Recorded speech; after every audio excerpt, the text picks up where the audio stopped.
ఒకటి పదరా ముందుకు విద్యా రెండు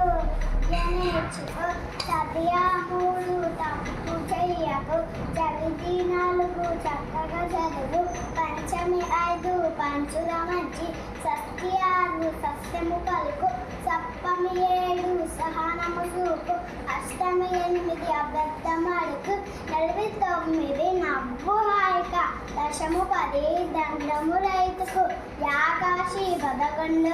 ఎప్పుడు చక్కగా నువ్వుండు యాదశి 12 దానం ధర్మం తెలుసుండు త్రయోదశి 13 తల్లి తండ్రుడు గొప్పగా చూడు చతుర్దశి 14 చక్కగా అందరితో మెలుగు శుక్లపక్షము పౌర్ణమిరా చల్లని వెన్నెల పంచునురా కృష్ణపక్షము అమావాస్యరా చిన్న చీకటి కమ్మునురా తెలుగు వారము మనమండి తెలుగు తిథులను మరవద్దండి. ధన్యవాదాలు.